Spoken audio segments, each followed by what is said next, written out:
My name is Mark Kopua. I come from the east coast of the North Island in New Zealand, Aotearoa, a place that we call Tairāwhiti, which means the eastern foreshore. There I come from a small community called Uawa, and its English name is Tolaga Bay. There are a number of different tribes that I come from, or three main tribes that I come from, which all come from the Tairāwhiti. The biggest of them is Ngati Porou, and then the other two are Te Aitanga, Hauiti, and Ngati. I was raised there, raised by my grandparents. Our native language for me is my first language.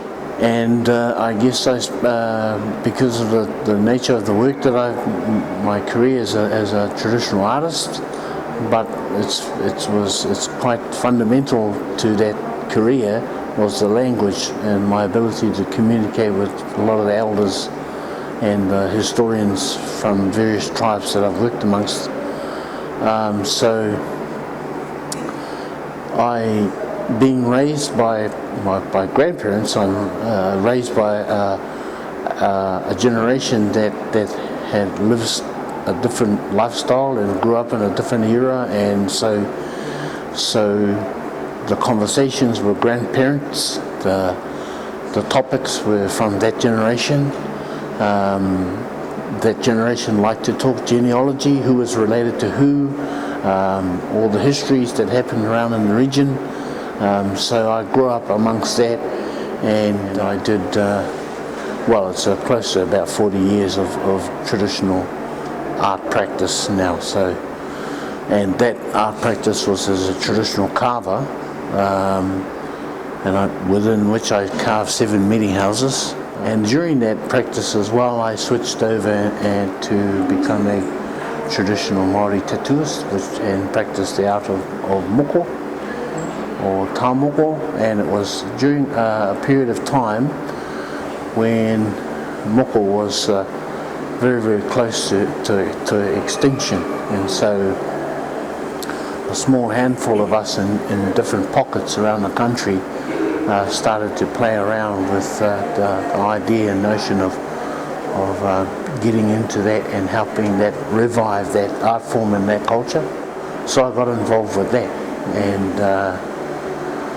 and eventually, after 25 years or so, I've seen it now as it's flourishing, and its popularity has grown, but more importantly, the acceptance of it in modern society has become far better than it was 25, 30 years ago. Yeah, moko is about our genealogy. It's about the wearer's genealogy, where all Maori people are connected to a family, which is connected to a larger group called a hapu, or a sub-tribe, which is again connected to a larger group or groups that we call iwi, or tribes. And moko is all about that. It can also include within that history and that genealogy the various different geographical, ancestral parts or places that are important to your families. All that, those things of that nature is what moko is about. It's also about things that you've achieved over your lifetime. So moko is not something that people will get, and that's the end of the story kind of thing. It's actually only part of the story, and so it becomes part of a lifelong journey. So the moko that you see on my face is only about the things that I've achieved up until now. There will be things that I will continue to achieve, hopefully, or aspire to, and in time that information gets included into the moko that I wear. Moko in general is about there are two things: what we call whakapapa, which is the genealogy, and what we call kaupapa, which is about the things that you've achieved. So there's two of those main elements that what moko is about. A lot of people will come and bring their stories to us, which will be that's their kaupapa. That's the idea that they have burning in their stomachs, that they bring to us, and we'll interpret that into an image that gives meaning to that story to them, and give that back to them. One of the real cool things about moko is that it's a great thing for connecting people. So people who wear moko on their chins generally have this connection with other people who have moko on their chins, and men who have moko on their faces generally have this unspoken about connection with that person because of the experience.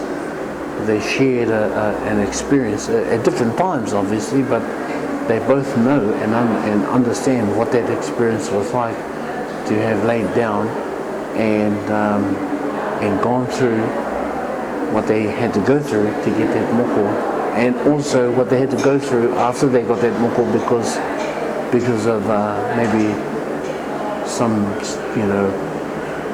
prejudices that they might encounter and stuff like that. On my moko that comes up over here, every Māori family has a spiritual guardian, and they come in various different forms. But there's something that you don't see with the naked eye. You don't visibly see it.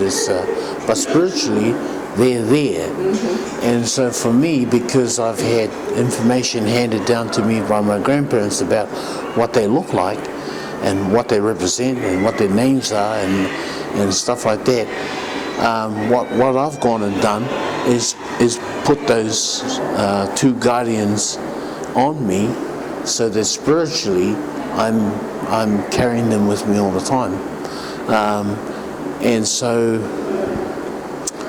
and not only that, I've put them on the most sacred part of my body, which is up here, and so that's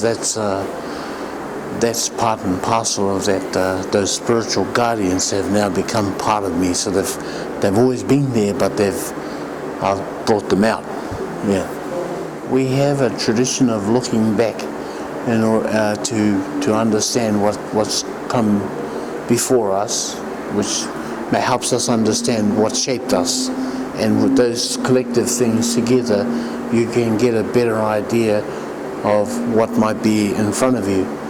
For me, it's I've always understood that there's been generations and generations of way of practice and way of behaving that have brought us to this point, and it's good for me to work hard to ensure that long heritage never dies out, that it'll stretch forward of me another 100 or 1,000 generations.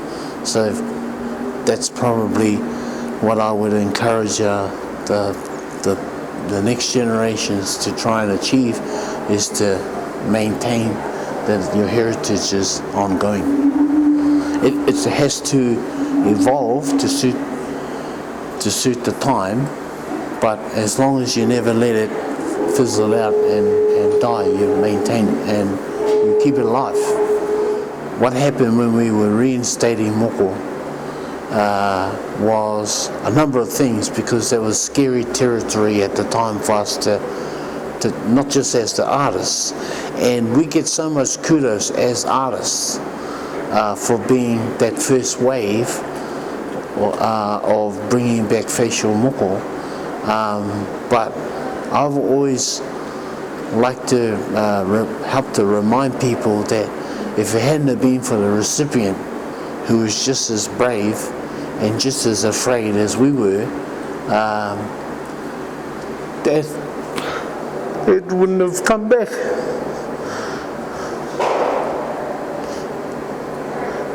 They were brave. And we should not forget the contribution that they made.